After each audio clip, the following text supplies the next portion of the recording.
Swayam Prabha. Digital India. Educated India.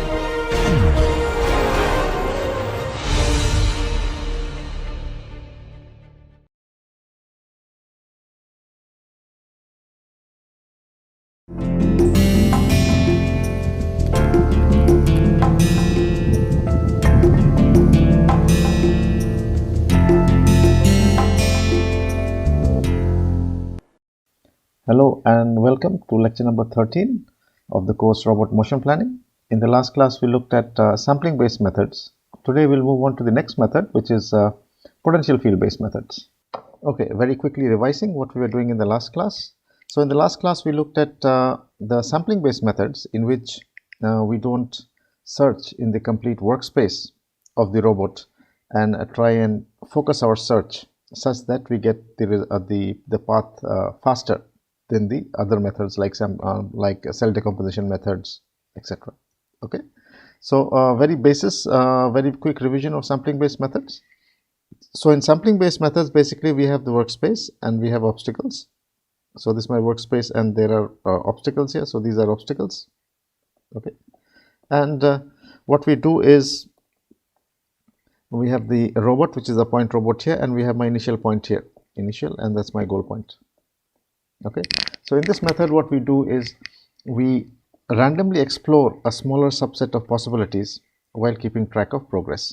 Okay, that means I start looking at various nodes. So from my initial point I take my node here, and basically this node is whether it is possible to go to that point or not possible to go to that point, whether the robot can go to that point or not. So essentially what we do is we randomly explore a smaller subset of possibilities. For example, this is free space, it can go here. This is not free space inside the obstacle, so it cannot go there. Okay, then what we do is we make connections between these nodes, okay, by means of edges, and we make a connected graph. Okay, so we have a set of points, and then we connect the points with edges and see whether I can connect the initial point to the goal point. Okay, so if we do this, then what happens is that we do not explore the complete workspace, but we can get a path which is much faster, using an algorithm which can work in a much faster or lesser time.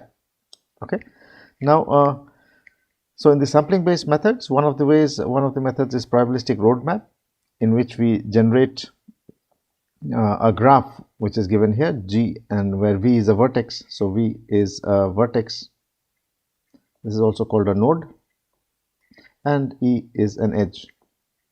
Okay, so what is a vertex? Vertex is points where the robot can go. So these are points where the robot can go, and we connect these points by means of edges, and by connecting this by means of edges we make what is a connected graph.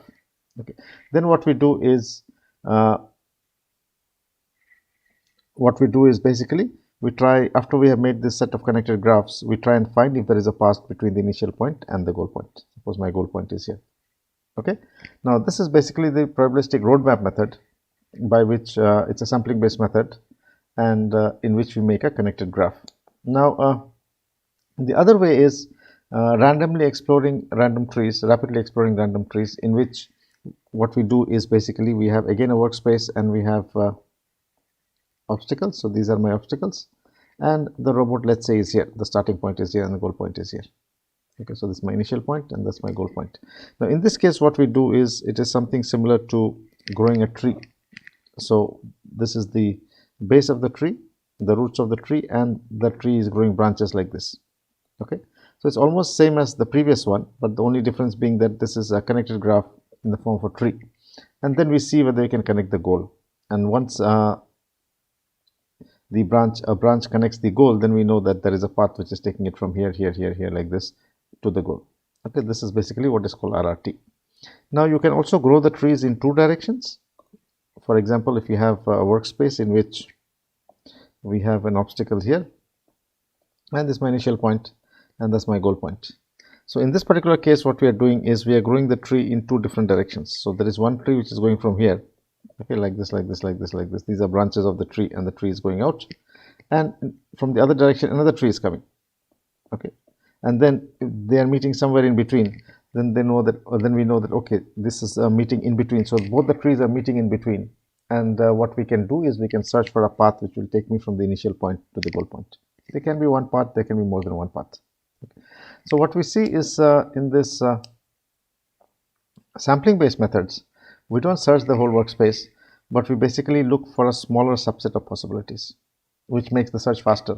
But then we are sacrificing optimality, and you may not be able to find a path, even when a path can exist. So this is something we discussed in the last class. Now we'll move on today to the next method, which is called so the next method is potential field based method.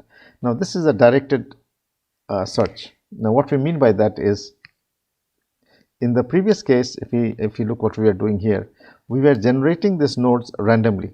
Very often we were generating the nodes randomly. So I have a node here, I generate the next node, which is here or here or here. Okay, so all these nodes are possible, but we are generating the nodes randomly. Okay, now there are of course directed ways of searching. For example, if you are going near an obstacle, then you should sample near an obstacle more than you sample in a free space. Okay. Now in the directed graph methods, what we are doing is we are trying to direct the search.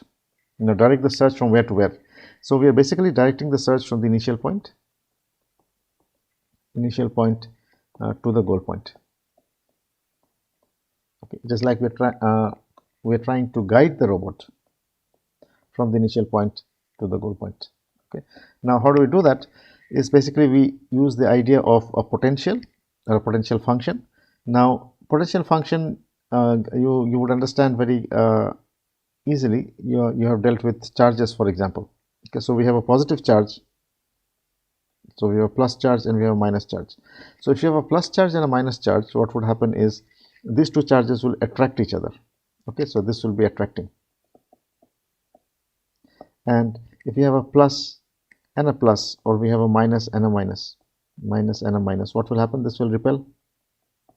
Okay, so these two charges, these two are going to repel each other.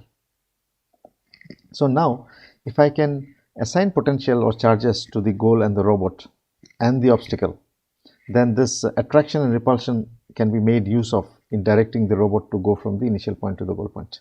Okay, so for example, if I have a robot which is standing here, so there is a robot, there's an obstacle, and there's a goal. So that's my goal and that's my initial point. So what I can do is I can give the robot a negative charge. I can give this also a negative charge. So what will happen? It will repel the robot, right? And I can give a positive charge here. So what is going to happen? The robot will get attracted towards the positive charge, and it will go like this towards the positive charge, get repelled by the negative charges, and then it will go towards the goal. So we are directing the robot towards the goal. Okay. Now, so one example is charged particles. This is an electrical potential. Okay, so this is an electrical potential. Now we can also have magnetic fields, okay, and have magnetic potential. So we can have magnetic potential.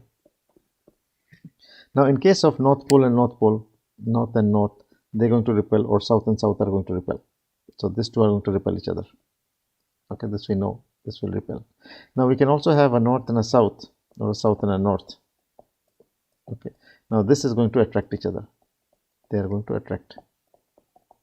So basically we can place the north pole, the south pole on the robot or on the obstacle or on the goal accordingly, and ensure that the robot is attracted towards the goal and it is repelled by the similar charge on the obstacles. Okay, so this is the idea of using magnetic energy or magnetic potential. Now you can think about an elastic spring, okay, or a rubber band, and this electric spring has spring energy. So basically if I have a spring like this, okay, and one end is fixed, and I pull it, okay, and or I compress it, then F is equal to K into del x, small deflection, it deflects a little bit, and this is my del x. Now what it is storing? It is storing the spring energy. Okay, so the elastic spring or this tension spring, when you pull it or you compress it, it is storing potential energy. So when I leave the force, what will happen? The spring will come back to its original shape. Okay, so it is gaining the energy and it is giving back the energy in that way. Now you can also consider this to be gravity. There are different kinds of energy, as you know. So we can also consider this to be or this principle to work on magnetic energy. Sorry, not magnetic. We have already seen magnetic. We can look at gravitational energy. Okay, or G. So if you consider a ball, for example, a ball, okay, and the robot is sitting here. The robot is there, and this is a ball, and gravity is pulling it in that direction. Okay. Now the robot is at the edge, and the goal is at the center. Let's say. Okay. Now, what would happen to the robot? Gravitational energy, gravity is going to attract the robot, and the robot will start rolling down. So it's like a ball. Okay. So this is like a ball which is sitting there. Okay. Now what is happening is it was having a potential energy mgh. Okay. So as it is coming downwards, what is happening? It is losing potential energy. Okay. Now the robot is coming down because gravity is pulling it down, and it is coming in. Where will it rest? It will rest at the goal. Okay. So in this configuration, the minimum energy is at the goal. Okay. Now, so what is the direction in which it is moving? It is moving in a direction in which it is losing energy. It is losing potential energy. Okay. So if we talk in terms of the gradient, then we can say that it is following the negative gradient of the energy there. Okay. So the derivative of potential is force. Okay. Now potential energy we can talk about in terms of electrical potential. We can talk in terms of magnetic potential. We can talk in terms of gravitational potential. Okay. Now the derivative of potential is force in a particular direction. Okay. So this is something to remember here, that the derivative of potential is force in a particular direction, and force, we can take the force as velocity of the robot in this case. Okay. So the force is pulling the robot towards the goal, and the obstacle is repelling the robot away from the obstacle. Okay. And this can be taken as the velocity of the robot in this particular case. As we go along, it will become clearer. Now the basic idea of a potential field method, of potential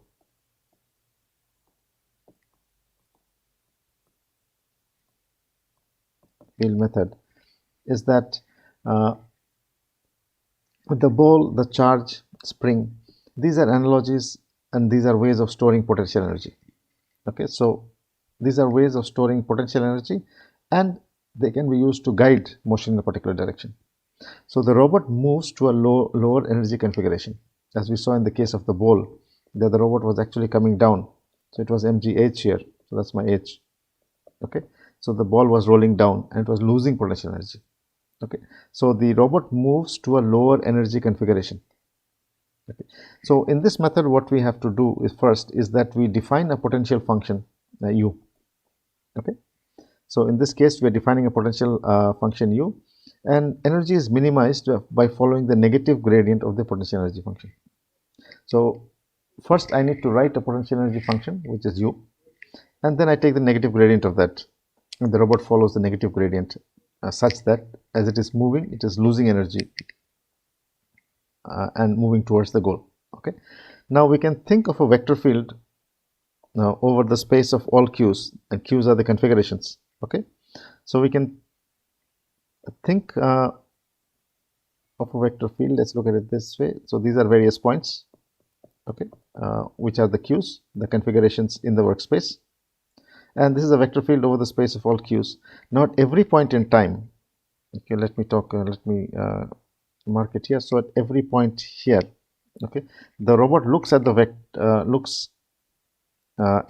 at that point and goes in that direction. So at this point here, okay, suppose this is my robot is here, initial point, this is my goal point. Now if the robot is being attracted by the goal, then the vector would be in this direction. Okay, because it is being attracted towards the goal. There's an attractive potential there. Okay, so at every point the robot looks at the vector at that point and goes in that direction. Okay, so that is how basically how the potential field method works. First we define a potential function, and we take the negative gradient of the potential energy function, and the robot looks at every point, it looks at the potential there and goes in the negative direction, so that it basically is reducing the potential energy. Okay, now in terms of force, okay, as we go along we'll see more about this. Now let's see what are the various potential functions that we use and how it basically works. So we have an attractive potential and we have a repulsive potential field to guide the robot. Okay.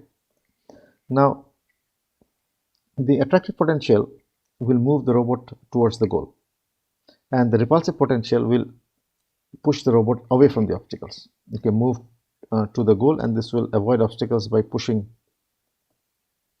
the robot away. Okay. Now, so the total potential at any point is the sum of the attractive potential plus the repulsive potential. Let's see, this is my initial robot, initial point of the robot. This is my goal point. Okay, these 2 points, initial point, goal point. This is my obstacle. Okay. Now let me assign charges to this. Let me assign negative charges. Okay, so these are all negative charges I'm assigning to my obstacle.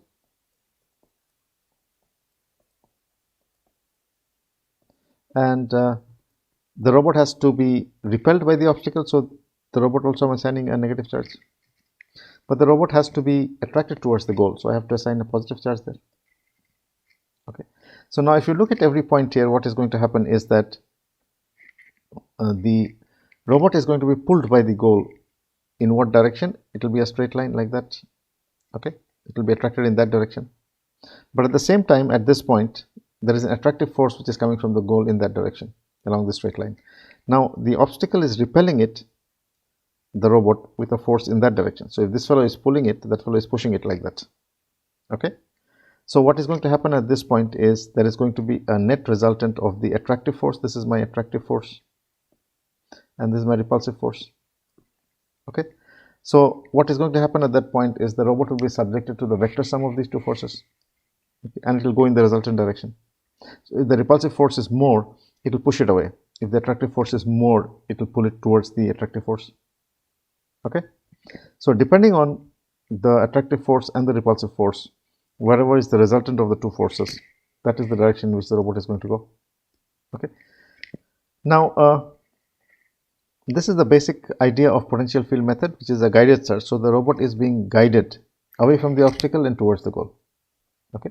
Now so the first thing that we need to do is we need to assign an attractive potential, and we have to assign a repulsive potential. Okay. So attractive potential should so let us assign an attractive potential.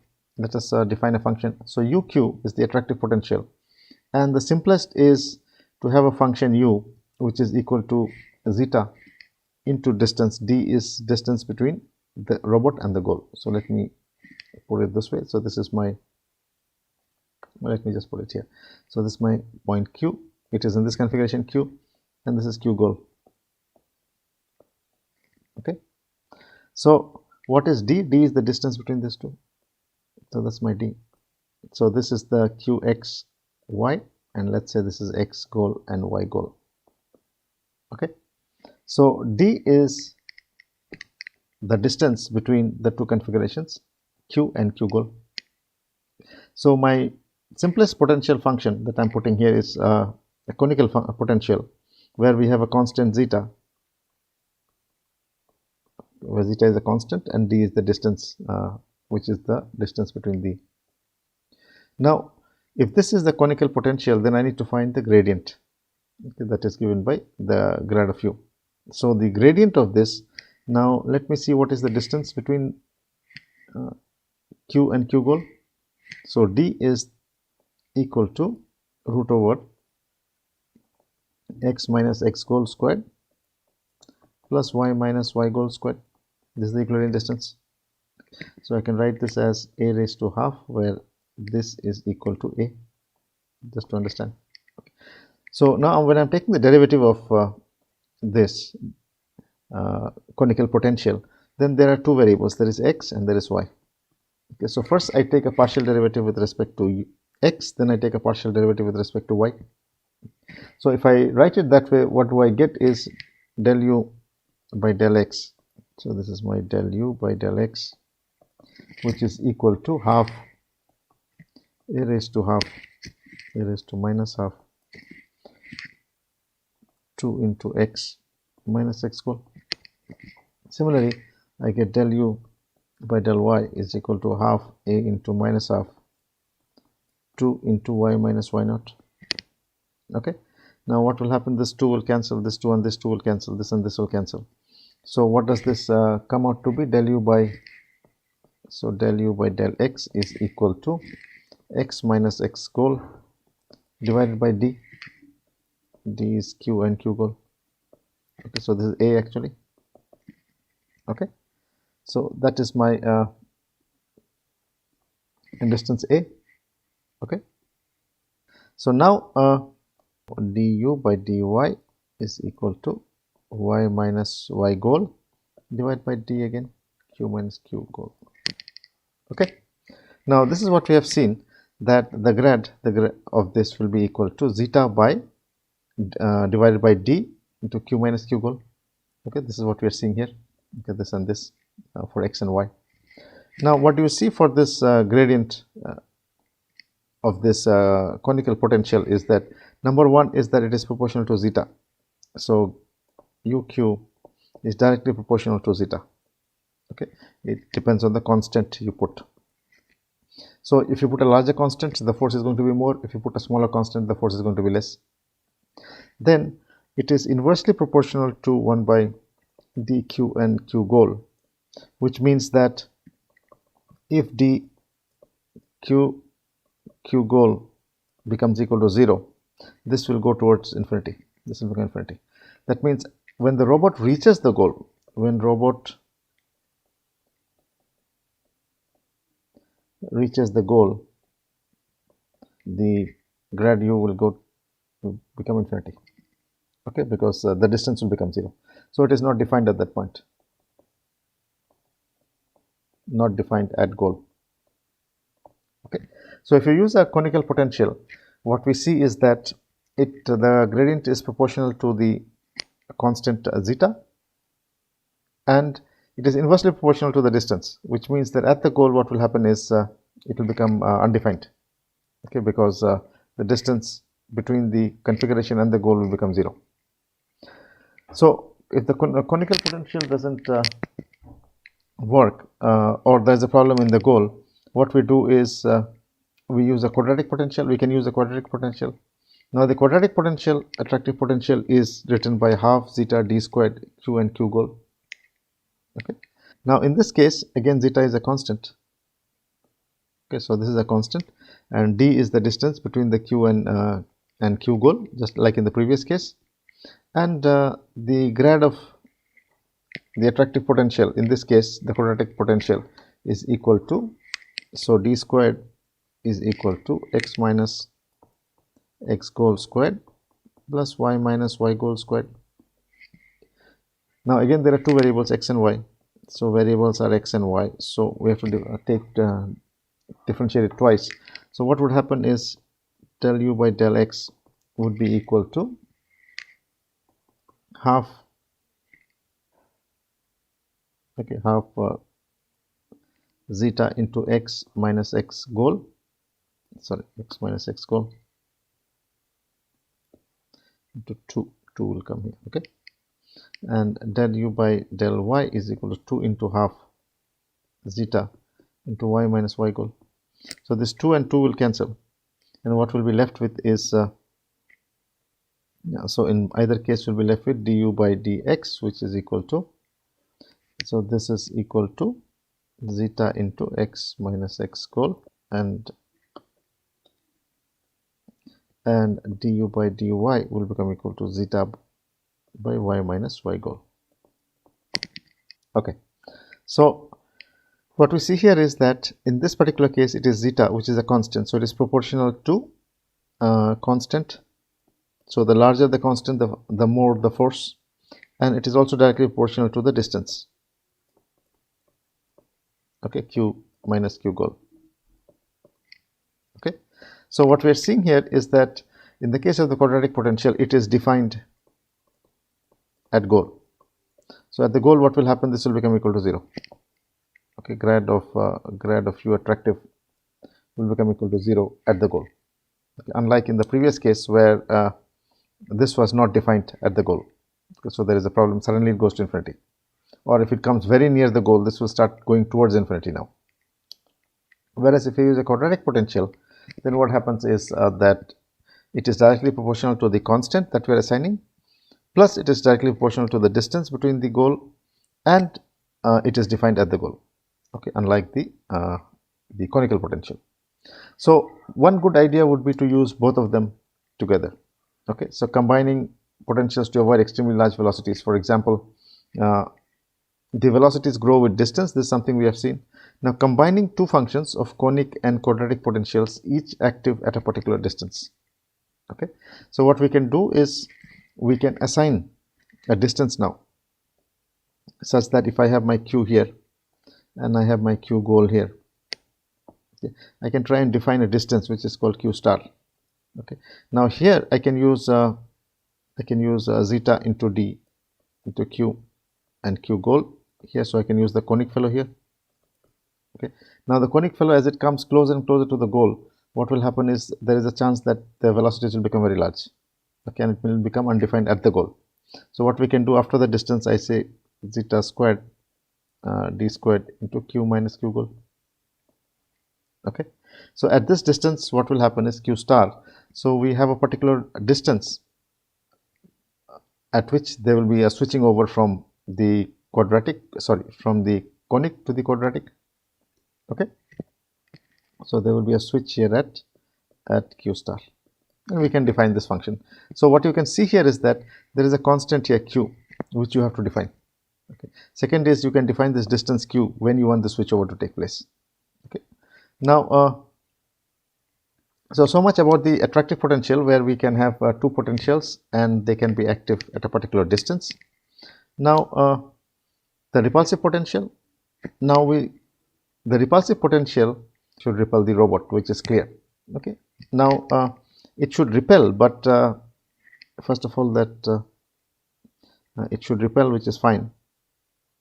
Okay, but if it starts repelling from very far distance, then what will happen?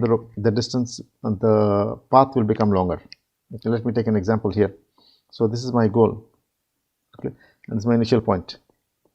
Okay, and there's an obstacle here. Let's say there is now let me draw the goal here, and there's an obstacle here, and there's an obstacle here. Okay, now suppose I say it is attractive, it is plus, and this is minus, and this is minus, minus, minus. Okay, now what is going to happen is that the attractive fellow will have a force in which direction? In this direction. It will connect straight to the it will connect straight by a straight line. Okay, that is my attractive potential. It will attract it this side. Okay, and the repulsive potential will tend to repel this side. Okay, so what will happen is the two forces will have a resultant at this point, depending on their magnitudes, of course.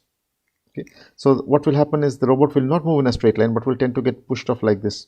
Why? Because there is a force. Let me draw it in some other color. There is one force in this direction, and there is another force which is normal to this in that direction. Okay, so what is going to happen is the robot is going to move in a resultant direction. So if I draw it like this, then depending on their magnitudes, the resultant of these two forces are in which direction? It is in this direction. Okay, depending on the magnitudes, of course. So now the robot is moving like this, like this, like this, like this, like this, like this, and then coming to the goal. It is reaching the goal, yes, but it has taken a longer path. Okay, so what we can do is we can ensure that the repulsive force does not repel the object at longer distances.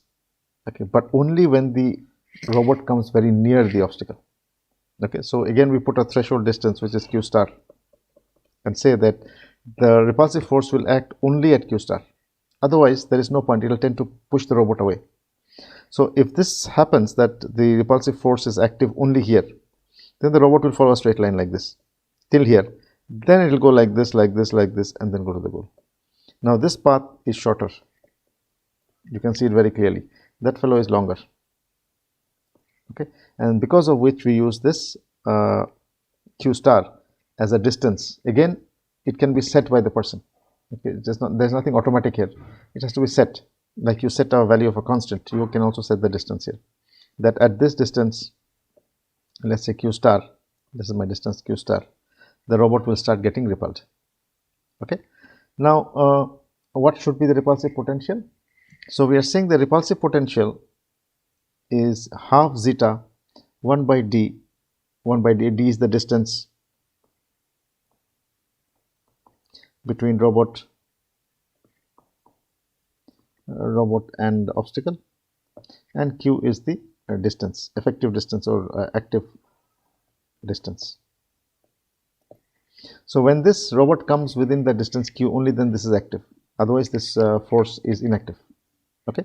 So if this is my potential, 1 by d minus 1 by d star squared. Okay, so this is my potential function I'm using. Now if I take the grad of this, what will be the grad of this? The grad of this is that zeta 1 by q star minus q d, and you get a 1 by d squared here. Okay. So what is happening here is that we are having a d star here, and this is coming in the denominator. So it basically means that it will become very large as you come nearer the obstacle, very large as you come near the obstacle. Okay. So as you are coming nearer and nearer to the obstacle, what is happening? This d squared, it is d squared. Okay. So the repulsive force is increasing very quickly. Okay. So this is the repulsive potential that we are using. Again, zeta is a constant. So the constant would mean that you have to assign the value of the constant. Now the total potential acting would be the sum of the attractive potential plus the repulsive potential.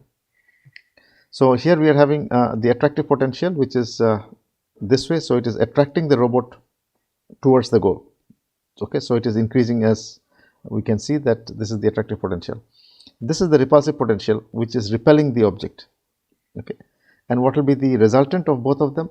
The attractive and the repulsive potential will be shown here. So this is the sum of the attractive potential and the repulsive potential. Okay. So suppose I want to go, this is my point, this is my goal, this is my initial point. So it will be going in this direction like this. As soon as it comes near the obstacle, it will avoid the obstacle and then go towards the goal. Okay. So let me draw it. It is going on the other side. Okay. So it's dashed line and going back. Okay. Let me draw it here. This is my initial point.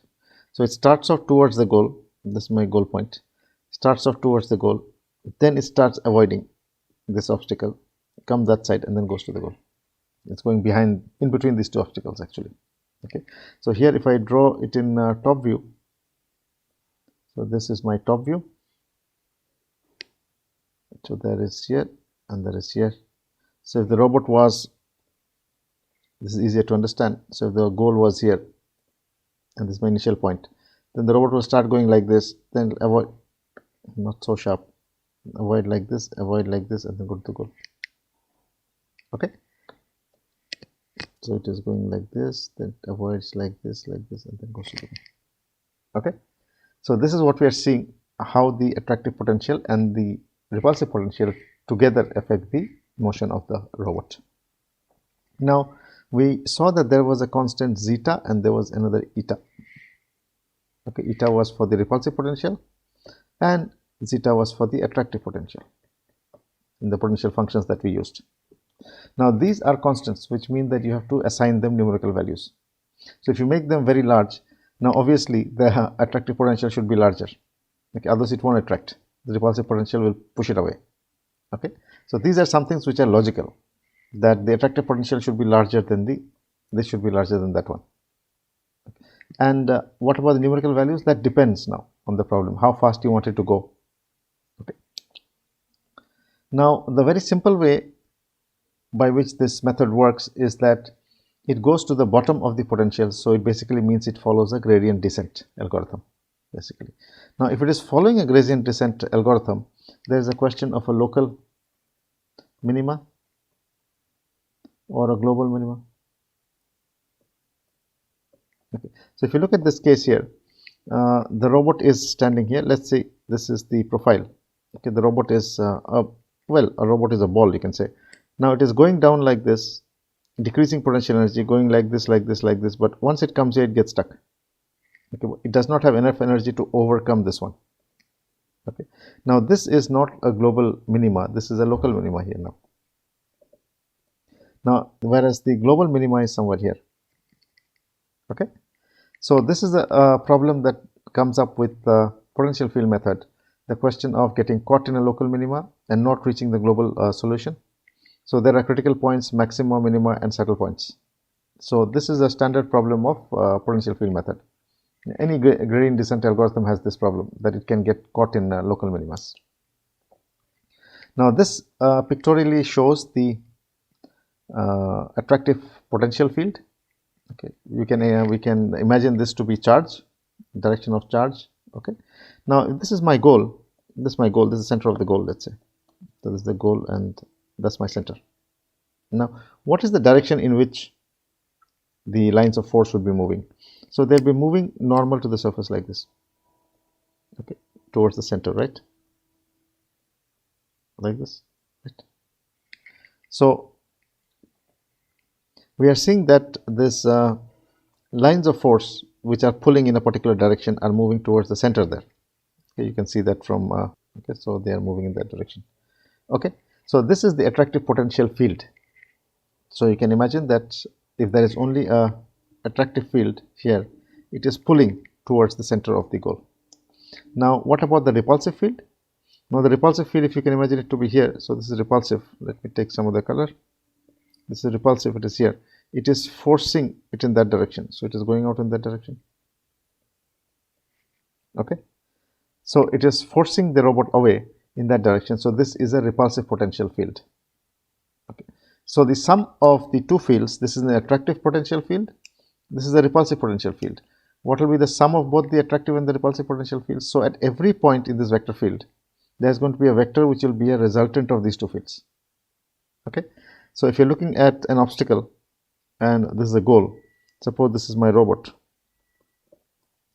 So the robot will be attracted in this direction. Okay, and as it is moving towards the goal, okay, what is happening as it is coming here, you can see this the vectors at these points are changing direction. As it is coming nearer and near the obstacle, it is changing direction. Okay, so it is coming here like this, and going there. Okay, thus you can see very clearly. Now how far will it be? Like this? Will it be like this? Will it be like this? Which one? This depends on the values of zeta and eta.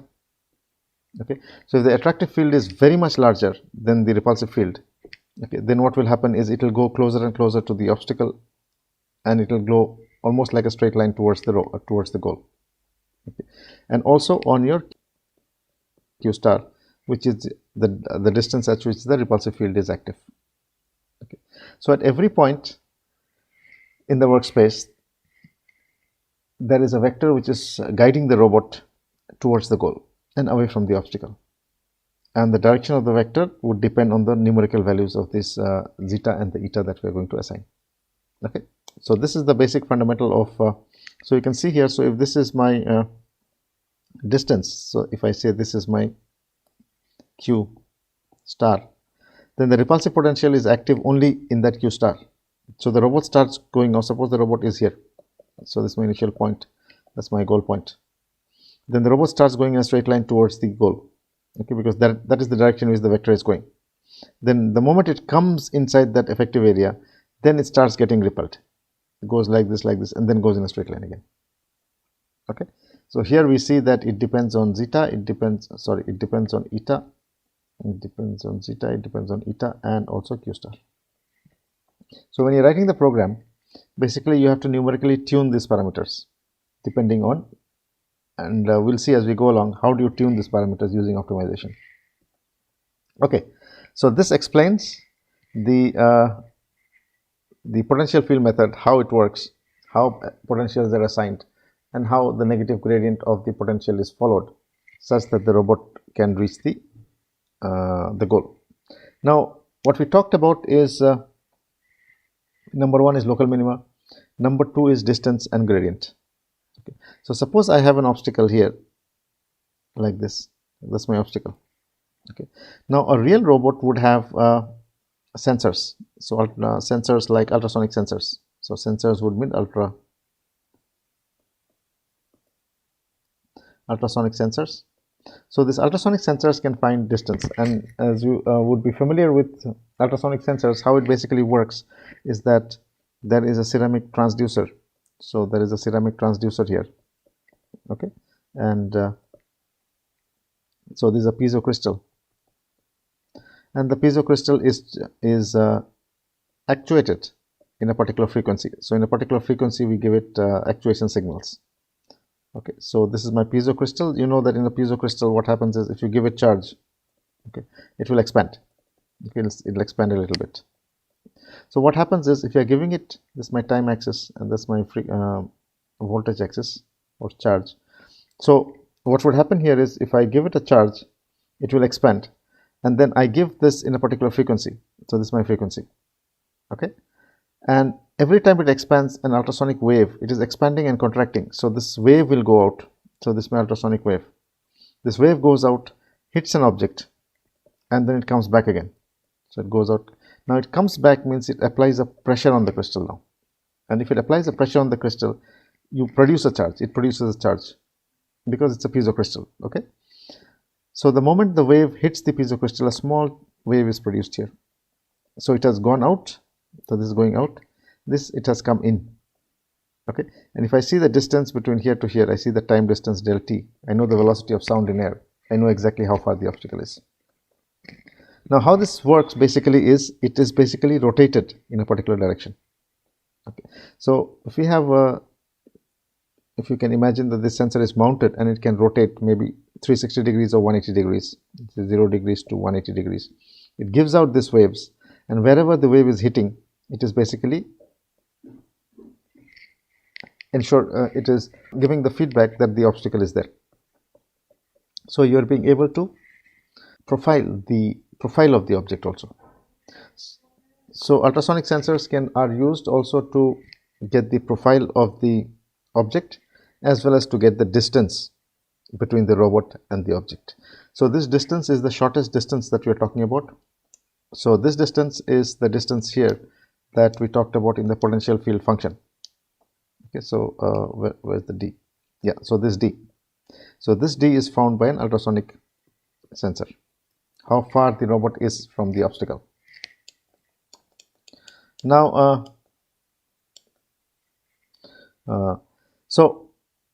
the right side basically gives us a distance, it gives us the example. So we have a robot q here, and there are obstacles q1, q2, q3, q4. So the ultrasonic sensor can scan, let's say from 0 degrees to 360 degrees, and it gives this distance metric. Okay, so finding this distance metric, the robot can actually compute at that point what is the force, the repulsive force it is subjected to from the various obstacles. Okay, now computing the distance, if you have an ultrasonic sensor, is in the case of a real robot. Now suppose you're doing a simulation. If we are having a simulation in which you don't have a real robot, but I'm simulating the robot obstacle and goal point. So what we can do is we can use the bushfire algorithm. So we had looked at the bushfire algorithm earlier, in which we use a grid, and the bushfire algorithm actually is one way to find out the distance between the robot and the obstacles. So how this basically works is the obstacles start with a 1 in the grid and free space is a 0. Okay, so let's look at this here. So this is my obstacle. So the obstacle is assigned 1, and we increment the next grid from this grid, sorry, the next square rather, by 1 unit. Okay, so if this is 1, then that is 2, and this is 2, then it's 3, 4, like that. We keep increasing. So these are all 1, so the next is going to be 2, 2, 2, 2. Next to the 2s will be 3, 3, 3, like that. Okay, now if we cover the whole workspace like this, basically I can find out if my robot is here, then what is the distance between the robot and the obstacle. It is very easy. You need to just look at that number 7. Okay, that means that this is the metric of the distance between the robot and that obstacle now. So this is a very easy way of finding out what is the distance between the obstacle and the robot. That is my d in the form of a grid. Now in the case of a wavefront planner, okay, This is also a grid kind of a planner in which we apply the bushfire algorithm starting from the goal. Okay, this is a little different way. In the earlier case, we were applying the number 1 to the obstacle, and then we are incrementing every grid by 1. Here we are saying that we are starting the bushfire algorithm from the goal, and yeah, we are applying the algorithm from the goal. Let's look at it how it goes. So here the obstacle is 1 and the goal point is marked as 2. Okay, in the wavefront planner. Almost similar. Now from 2 we mark the next one is 3. So we increment from goal. In the previous case we were incrementing from the obstacle. So if this is 2, the next one is going to be 3. Okay, so if that is 3, then the next is going to be 4. So we're incrementing it this way, and what you see is that we are covering all the full workspace. Okay, so this is my goal, this is my robot, which is at 0 there. Okay, an obstacle is marked 1, so robot is there, and this is my obstacle. Okay, so now we have incremented the whole workspace, and what we are seeing is that we are incrementing it this way, and we have finished the complete covering all the grids. Now it is called a wavefront planner because it moves like waves on water.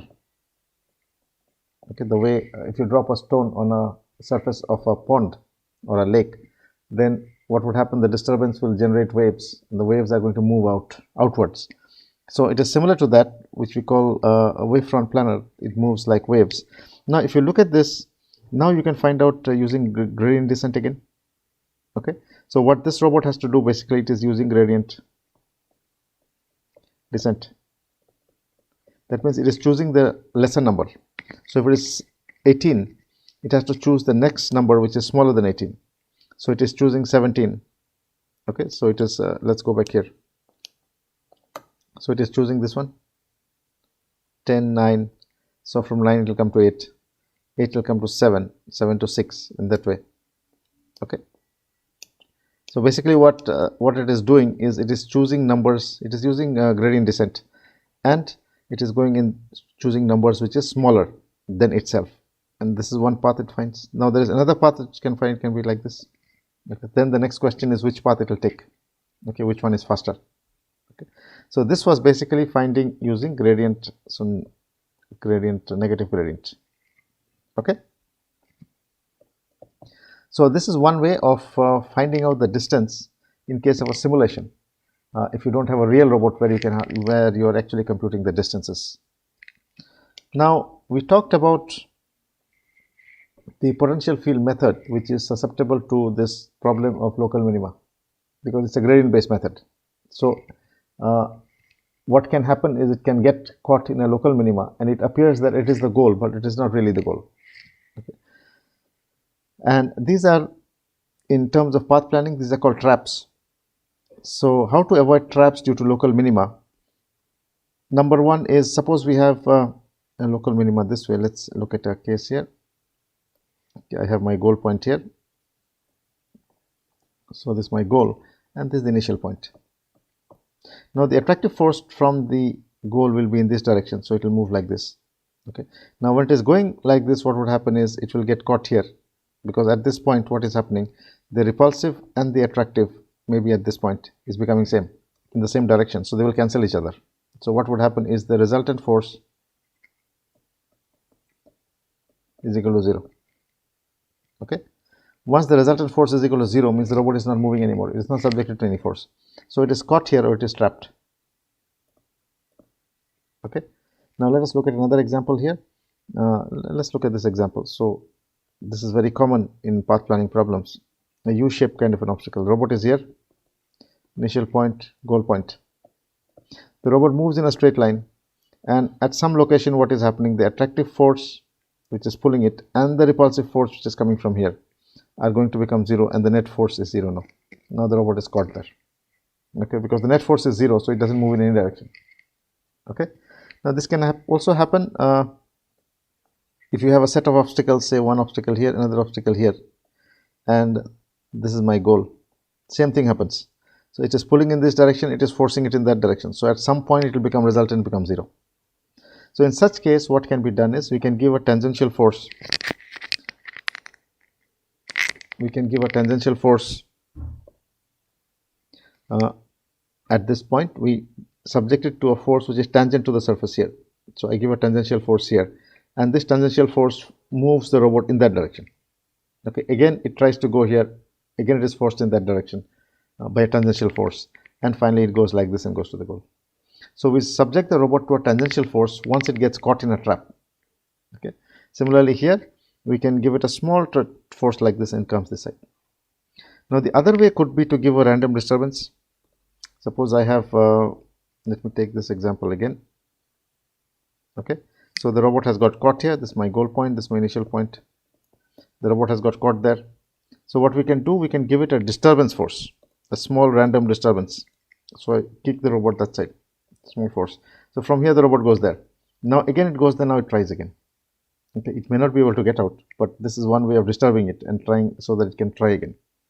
Okay. The other way of avoiding traps is a new random start point.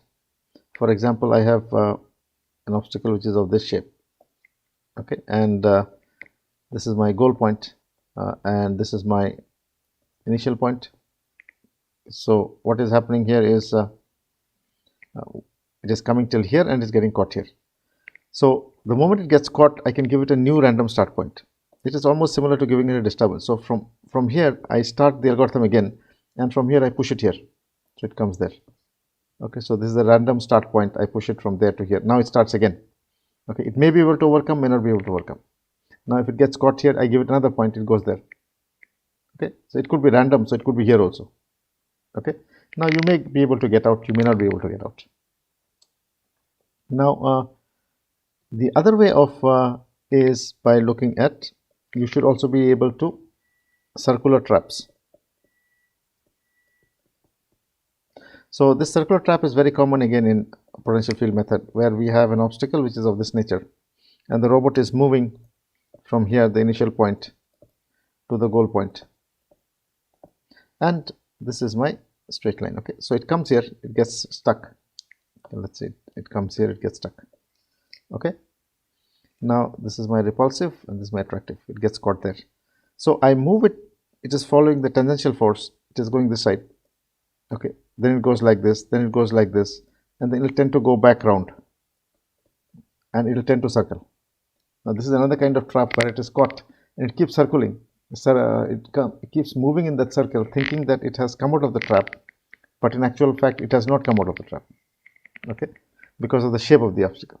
So in this particular case, you should be able to check for circular motion, circular path. So path should not be repeated. So the way it is done here is path not repeated. So if it is repeating this path, if the robot finds it is repeating the path, it should not take that same path. It should change the path immediately. So for example, it should immediately change it to some other path and try this one now. Then probably it will come out from here. Okay. So new random start point, circular trap, then we have tangential force, random force. These are all combined together. Okay, depending on which one. Again, the question, which will work best? That's a difficult question. It is very much, path planning is completely geometry based. So depending on the kind of obstacle that is there, a particular method will work or won't work. Okay.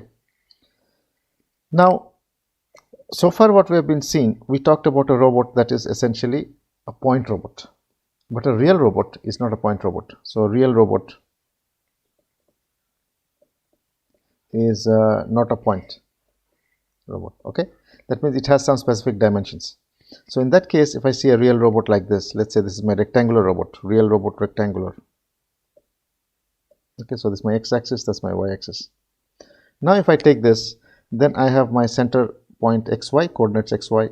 Now suppose I say, as per potential field method, there is a force acting at that point, which is fx fy, and the coordinate of that point there is ax ay. Okay, then with reference to the base, to the global frame, okay, this is my global frame, what is the coordinate of the point? So phi is equal to, phi is given by, and the rotation of this robot is theta. The x-axis of the robot versus the global x is theta now. So the coordinate of that point is given by what? It is given by x plus ax cos theta minus ay sin theta. Okay, and y is equal to y ax sin theta plus ay cos theta. Okay, so we are seeing that the force which is acting at that point ax and ay, okay, can be converted to the global frame in terms of moment by using this Jacobian. Okay, we know that f tau is equal to, sorry, let me write, tau is equal to J transpose F. Okay, those of you who have not studied Introduction to Robotics, the statics part, please refer to the textbook regarding this relation, that the joint torque tau is equal to J transpose into F. Okay, and from here what we do is I take the derivative of phi and I get J, and if there are three variables x, y and theta, so first I take the derivative with respect to x, then with y, then with respect to theta. Okay, and what I get J is like this. Now I get this, my torque, which is equal to tau, is equal to J transpose into Fx, and the final relation we get is this. So this is the moment which is acting. So this is my moment which is acting at the origin of the global frame. Okay, now by doing this, why do I need to do this? Because in the case of a real robot, you would understand that the forces would be acting at different points. So a real robot is not a point. So suppose I have a rectangular robot and there is an obstacle here. This fellow is pushing at this point, okay, and there is another obstacle there which is pushing at that point now. Okay, so now you see that the robot is subjected to two forces at two different points, and the forces could be different. So we can convert it to a moment and then add them up and see what is the net resultant force which is acting on the robot. Okay, so this is the method used for converting the force acting at different points on a real robot, either it's a serial arm or on a mobile robot, to convert it so that we can convert to the moment acting at the origin of the global frame and then add the moments. Okay, so today we will stop here. What we discussed today is the potential field method, in which we talked about assigning potentials to, so we were assigning potentials to the object, the robot and the obstacle, and then the robot was subjected, at every point in the workspace the robot is subjected to a force in a particular direction, and then it effectively moves in that direction. And in this method there are constants, which is zeta and eta, okay, which we have to define manually, which will determine what is the force acting on the robot. Okay, so we'll stop here today and continue in the next class on potential field method.